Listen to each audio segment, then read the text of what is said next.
Hi guys, hi, welcome to Peak on a Dime with Sha. Yet another morning edition. I don't know if I should be calling them editions. Yet another morning rush just before work video. Yeah, that's what it is, just like the other one. And today I'm a bit more energetic. Okay. I think I gassed myself up too much. Today I'm a bit more energetic.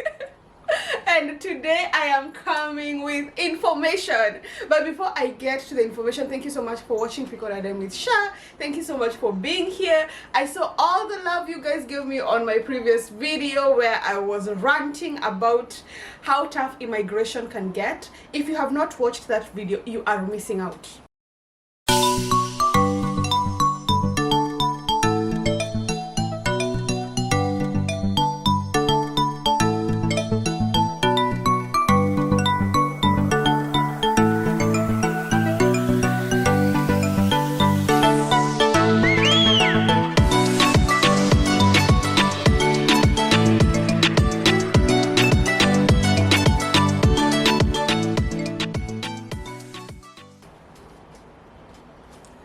Hi guys, hi, welcome to Pick on a Dime with Sha. Yet another breakfast edition just before rushing into work. So it is Friday, I am working from home. I am so happy. I decided I have to use up some of this energy before getting into work. So where to start? Thank you so much for watching. You guys have been giving me so much love on my past video, the one I created last time, the one about immigration, talking about immigration and the truth about it, how stressful it can be, the realities behind it. It was a ranting session and you guys came through for me. Thank you so much for watching it. Thank you for all the positive feedback, both on the comment section and in my DMs. Thank you so much. I felt so much better, I must admit, because sometimes they say a problem half shared is half solved. So guys, thank you so much for watching, thank you for subscribing, and thank you for always being here. Today I am coming information packed, of course from my own experience as usual.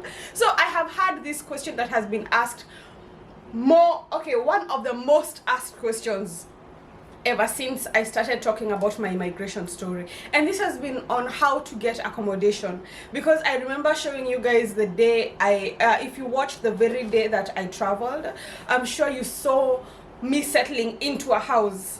I know I haven't done the house tour yet, I'm sorry about that. I am planning on doing it, and now that I have actually done this first part of this video, the house tour is coming. But the main question here has been, how do you get accommodation before landing in Canada? You're coming here as a new person, you do not know people, you need somewhere to go and stay, right? So how do you get accommodation before landing into Canada? And that is what we are going to talk about very fast before I disappear. So today we are having breakfast. I already made my coffee, I'm already sipping it. Forgive my nails, they look horrendous. I am taking care of them this weekend, I promise. So today we are having coffee, courtesy of my lovely mug that says everything in moderation except coffee. Yes, because coffee is life, right? Yes. And to accompany that, today I'm actually having arrow roots. So I found some arrow roots. I really miss the Kenyan food. So today I'm having arrow roots. Every once in a while I like to remember how the Kenyan food tastes, and thank God there is plenty of Kenyan food in Canada, so you just have to go out and buy it. So today I'm having arrow roots and coffee for breakfast. Enjoy with me. So where were we? Accommodation, how to get accommodation before. Main word, keyword here being before landing in Canada. I'm going to do a part 2 for how to get accommodation when you're in Canada, and I'm going to do a house tour and all that, right? But for now, let's start on this. Okay, let's dive into this. Where to start? I remember when we were moving, the first concern was, yes, you have the visa, yes, you have the air ticket, you have the travel date, you're ready to go, but where will you land? This is not your mother's country. Where will you land? Who do you know? Whose house are you going into? So of course the most obvious choice is a hotel, right? You go to a hotel, you pay for accommodation, you stay for 1 or 2 or 3 nights, and then look for somewhere else. But then that is such a short-term solution, right? Because you can imagine moving into a whole new country, there is so much you need to do. So having accommodation for only 3-4 days or maybe just a week will only be postponing the stress, right? So instead of looking at the hotels, which are obviously way easier to find because you can find these hotels on book.com, there's all these applications online on how to book hotels. I'm sure I don't have to get into that, but if you decide you do not want a hotel because this is a very short-term solution, what is your next choice? Of course, the next option would be an Airbnb. And then you look at an Airbnb and you also realize it is a very short-term solution because you're going to be paying a lot of money to stay for a very short time, but you are still just postponing the original concern, which is getting a house, getting accommodation, getting settled. And the sooner you can get your own place, the better, right? Then for us, we actually had the lovely option of staying at a friend's place. I have been getting DMs here and there about people asking about hosting. One thing you do not want to do is you do not want to go seeking accommodation from people you do not know, from strangers. For very obvious security concerns, for very obvious reasons, I don't think you want to be calling up strangers from the internet asking them to host you. But if you are lucky enough, like for instance, we were lucky enough to have friends who had already landed here and they offered us accommodation, and that was our number one choice. Like we were like, that is where we are going. At least we'll have a head to lay down as we look for our next place, right? So we felt like that concern was put to bed for a while. But then looking at it, we were like, we still have all this time. If it was possible to just get like an actual home. Can you imagine moving into a new country and going into your own house? Settling into your own house, there is the comfort, there's the freedom, there is the peace of mind that comes with it. So that is what we were looking for. So despite our friends having offered us places to stay, at least for the night, for a week, for 2, as you're looking for accommodation, we still wanted to find out if there was a way we could find our own place before landing in Canada. And this is where you start looking at applications such as Kijiji. Yes, they do have Kijiji here. At home, I think we have Gigi. They have Kijiji here. And then you find yourself on Facebook Marketplace. You find yourself on, what's this other one? You find yourself on rent.ca, all these applications. And then you find yourself in groups of people who are looking for, like WhatsApp groups of people who are looking for accommodation. And you start talking to them and they are suggesting they're your friends, they're suggesting people they know and all that. But then at the end of the day, there is that fear that comes with the unknown. For instance, if you're talking to someone on Facebook Marketplace, I know people have found very good deals on Facebook Marketplace, have found very good things, very good items, very good accommodation, but there's still all these fears, all these concerns that you come up with, especially if you have grown up in a city like I have, like, okay, not grown up in, if you have lived in Nairobi, you have so many concerns.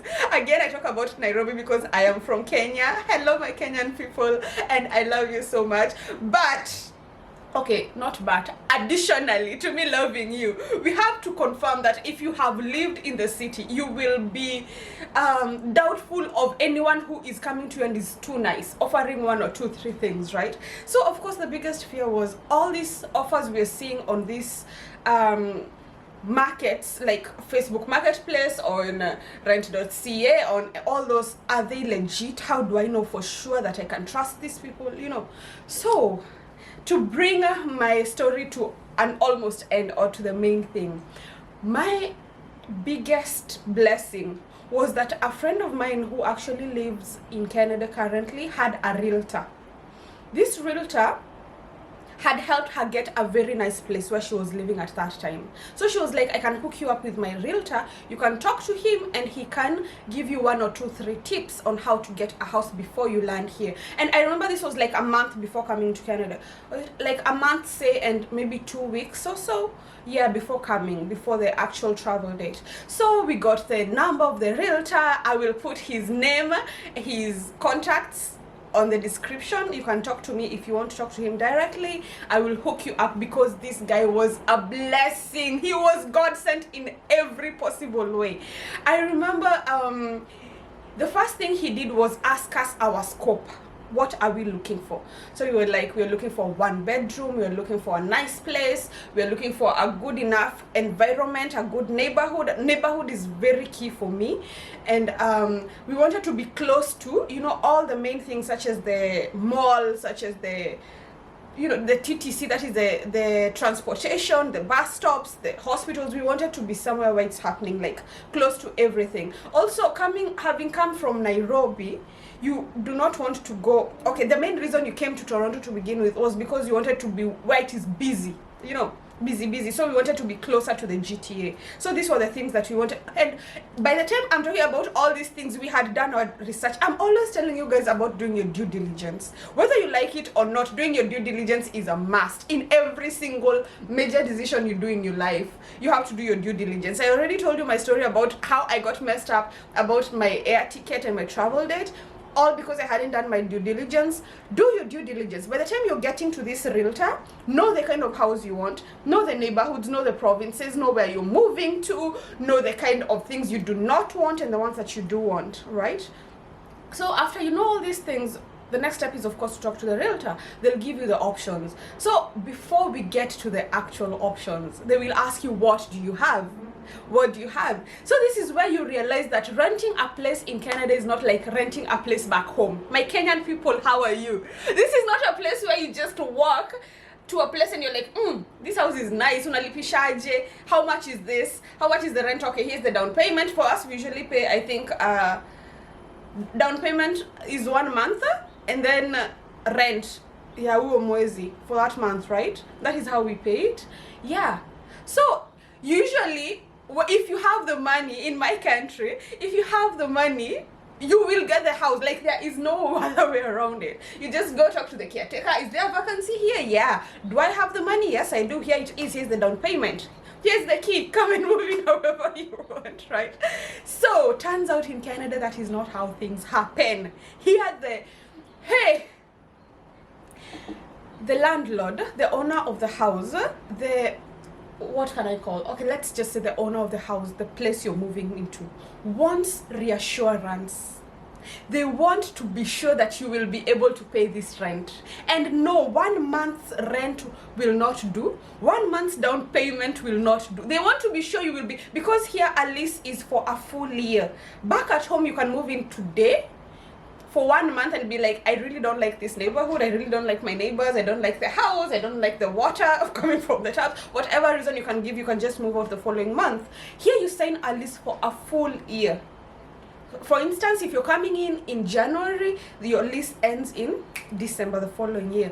You sign a lease for a full year. So you have to give this owner some kind of reassurance and confidence that you are going to be able to pay for all those years, all those months that you're going to be there. After the lease is over, you can renew it if you want to. If you want to move to another place, well and good. So what does this owner want to see? So this is where the realtor comes in. The realtor tells you the owner needs assurance, and to give this assurance, the first thing you need is an employment letter. Yes, an employment letter. Tell me where I am getting an employment letter and I'm not even moved into the country. Tell me where I am getting an employment letter and I have not even seen how this place looks like. I have not even gotten there yet. But they want an employment letter. What do they want next? They want to see your bank statement. In Kenya, try ask someone for their bank statement. Try. Just, I dare you, try. I will give you this house if you give me your bank statement. Here they want to see your bank statement. They want to see the amount of money you have in your house will cover at least a number of months after you moving in, right? They want to see the amount of money you have in your account will cover a number of months that you're staying in that house.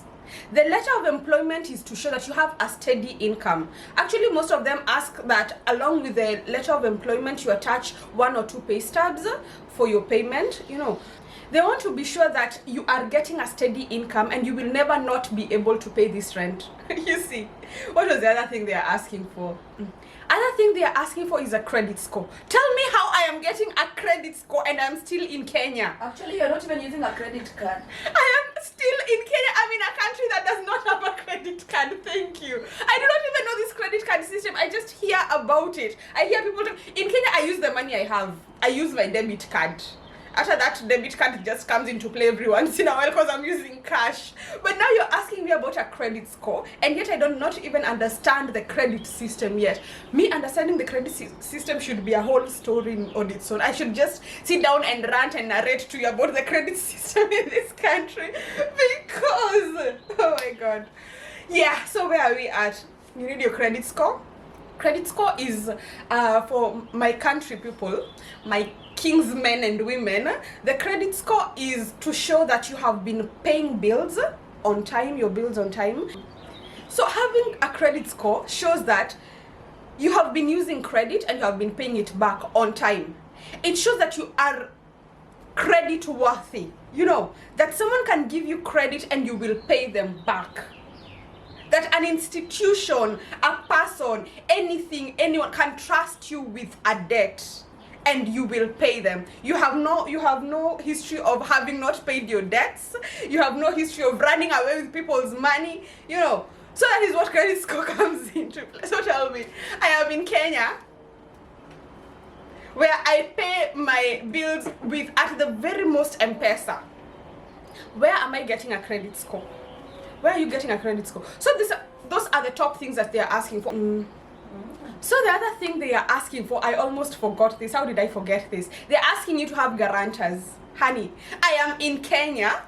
I do not know people. Okay, for me, I knew one or two people. But they expect you to have someone who trusts you enough to guarantee you. Who is a guarantor? A guarantor is like the guarantors we have when we are taking loans back in Kenya. If you have ever taken a loan, you know who a guarantor is. I do not have to explain, right? Yeah. So a guarantor is someone who right out says, if they are unable to pay, I'll pay for them. Yes. So you need to have one or two people who are willing to root for you and say that in case of one or two things, in case of anything, I will pay their rent. Where am I getting these people? Yes, I have friends, but how am I convincing them that Aki, I will pay my rent for sure, you just guarantee me? How are you convincing anyone of that? Another thing they're asking for along the same line is a reference letter from your last landlord in Canada. Obviously, you see why that is a problem, because I am coming from Kenya. I have never stayed in Canada. I do not know any landlords. I have never stayed in any house in Canada. So where am I getting a reference letter from a landlord? So I come to my realtor and I tell him, you know, of all those things you've asked for, of all those documents you want me to provide so that you can show me a couple of houses for them to consider, not for them to give me, for them to consider me as a tenant, the only thing I can give you is a bank statement. That is what I have between me and everything else, just a bank statement. And this is the only thing I can use to ask you to please help me get a house. So you can see why you are putting your realtor in a very difficult position now, because they really want to give you this house, they really want to help you to get a house, but the only thing you're offering is a bank statement. Let's keep an eye on the time because you don't want to get late for work, right? So, where was I? So, we checked the time and it was time to get to work, but we are back now because this is very, very important and we have to finish this, right?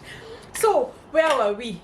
I have already told you all the things that you need in order for your realtor to be able to help you get a house, right? To get a house, right? But you do not have all these things. We have already made it clear that the only thing we have is a bank statement.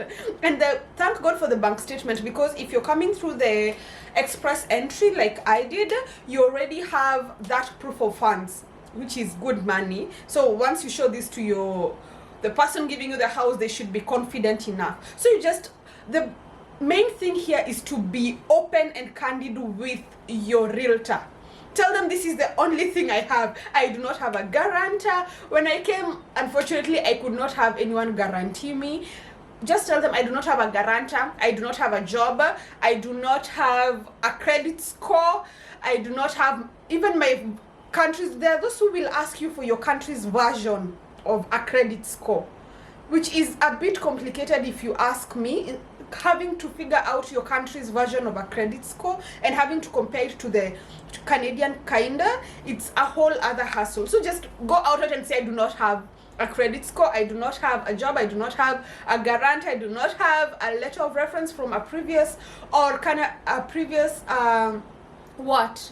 from a previous landlord in Canada, but this is what I have, my bank statement and my word of mouth, please help me, right? And if your realtor is a good person, and I hope that you get as good a realtor as I did, because my realtor saved our lives, took the bank statement, looked around, and here is the thing, you have to brace yourself for this time, okay, for this time when you're looking at houses, because the first thing they'll do is send you a list. It's called a listing. With, for instance, if you say you want 1 bedrooms, right, and then you say the price range you're looking into, they will also check that. So they will send you a listing that they'll be updating every day, because this is a process that takes days, trust me. They'll be updating this listing every day with new houses that are under what you're asking, that meet the criteria you're looking for. 1 bedroom within this town, within this range of money, you know, all that. They will check all those things for you. If you want a house that specifically is a condo, there's a difference between a condo, a townhouse, there is an apartment. All these are different houses, and you will have to, this is where the due diligence comes in, because you can't start asking your realtor what is the difference between a townhouse and a condo. They'll be like, oh, this person is playing with me, right? So do your due diligence, know what you're looking for, tell them the criteria, tell them your financial limits or how much you're willing to spend and all that, and then just leave it to them. Here is the fun part. The fun part is, okay, before we get to the fun part, the listings that they send you every other day, the reason I'm telling you to brace yourself is because you will make offers. You know how I said in our country, you just go and say, I have the money here, you can move in tomorrow. In this case, you make offers. I am interested in your house, I have this and this to offer. The landlord asks you, do you have this and this? No. Do you have this and this? No. Do you have... But in this case, they are talking to your realtor, right? That's the best thing about using a realtor. They're talking to your realtor. So the realtor says, no, they have this and this and this and this. And then the landlord is like, if they do not have this or this, I do not want them. So this is why you brace yourself, because you will choose houses, you will see beautiful houses, you will see amazing houses. Your mouth will literally water because of how nice these houses are. But the moment the offer is made and the landlord of that specific house does not want you for one reason or the other, they have every right to just say no. You know, like, just say no. Or maybe they want someone different. Maybe they specifically want someone with a job. A landlord will just outright say no, because they're not willing to deal with you for a whole year, right? You have to brace yourself, because you will make so many offers, but very few, for one reason or the other, will be accepting you. I'm sure you already know 101 reasons. One could just be because you do not have a letter of employment, and it's very important for the landlord. If you talk to a realtor, they'll tell you that the whole idea of all these documents is to make the landlord comfortable and secure in the fact that you are actually capable of paying without disturbing them for a whole year, because you do not want to be, as a landlord, you do not want a tenant who will be a nuisance for a full year, right? So this is just to make them comfortable. So you will have to brace yourself for all the denials, all the turn downs, but eventually you will find that one that will accept you. So here is the fun part, here's the good thing. The realtor, you do not pay them a single cent, believe it or not. I know back in my country, our version of a realtor is the kind of person that you pay to look for a house for you, right? And they will charge you. They will charge you 1 month's rent, they will charge you commission, they will charge you I don't know what, so many different things. Some will even charge you per day that they are looking for a house for you.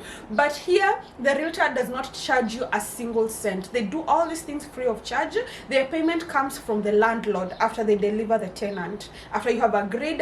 And then there is a whole lot of paperwork that you do. You have to sign the lease. The lease, I remember our lease had, I think, over 50 pages. I remember looking at it and being like, oh my god, all these rules, all these regulations, but you have to read through, you have to sign a whole lot of paperwork. I remember someone saying that getting a house in Canada is like applying for a job. because you will be turned down so many times, you will go through so many processes, there is so much paperwork, but eventually it is worth it. So the reason I am doing all this whole video is to encourage you to look for a house before you land in Canada. I know ours, we looked for it in faith, because trust me, we did not see the house we had paid for. Okay, here's the other part. I don't know how I forgot this part. If you do not offer all these things, for instance, in my case, because I did not have all this paperwork that they were looking for, and the only thing I had between me and my realtor was the bank statement. The one thing that they will ask you for as reassurance, because you do not have employment, you do not have reference letters and all those things, most of them will ask you to pay 6 months upfront. 6 months. So if you, like I said, our lease is for a full year, you pay 6 months upfront. 6 months upfront means the first month that you're going to stay there, and the last 5 months, right? The first month and the last 5 months. So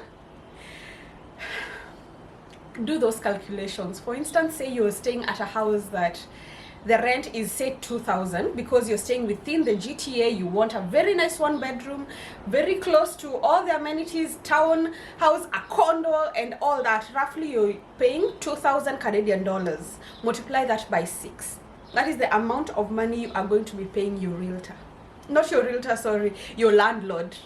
And this is just as assurance that because I do not have employment, because I do not have all these things that will make you secure, just be secure with this 6 months payment, knowing that I will be able to pay for the other 6 months remaining, right? So that is what I did in my case. But then again, it was so worth it, because at the end of it, coming into Canada and getting into your own house is just everything. There is the hassle of finding a hotel, the hassle of finding an Airbnb. All those, like I said, are just postponement of you having to look for a house, right? But if you can use your time, if you can find a good realtor while you're still back in your country, if you can trust them to get you a good house, most of these people offer even virtual house tours where they show you around. If you are as fortunate as I was, you will find a house that is fully furnished. Did I say fully furnished? Fully furnished for the whole year that you're staying there. By this I mean it comes with the couch, it comes with the amenities that of course come in the kitchen, also comes with the sitting room things, and you know what fully furnished means. Meaning you will just put in the other things that you need, like the utensils, the food and all that, but you are settled into your own house. The kind of peace, mental peace and satisfaction that comes with it is so worth it. So in my experience, in my opinion, if you are in a position to, please find a house before moving into Canada. It will save you a whole lot of hassle, it will save you a whole lot of pain and weariness. It is just a good thing. Again, that is my experience, that is my opinion, and yeah, I think I'm done for today. If you have questions, as I'm sure you have so many, please ask them in the comment section. Hit my DM. I will put my Instagram handle here. Everyone is always asking me about my Instagram handle. It is _Princess Sha with triple S and another underscore at the very end. Again, thank you so much for watching this lovely episode. Thank you for being here, thank you for commenting, thank you for subscribing, thank you for sharing. I love you guys so much, so much. You make it worth it making these videos. Again, let me know what else you want to know. I answered this question because it was asked so many times. Watch out for the house tour so that I can show you the house that I got without ever before I landed in Canada. Look out for the house tour. Look out for part 2 of this video where I'll be talking about how to get a house when you're inside Canada, because now I have experience. I'll give you that tea. There is also, what else? Just ask me what else you want to know. Again, nothing but love. I have to rush back to work. I love you guys so much. Please stay tuned. Nothing but love.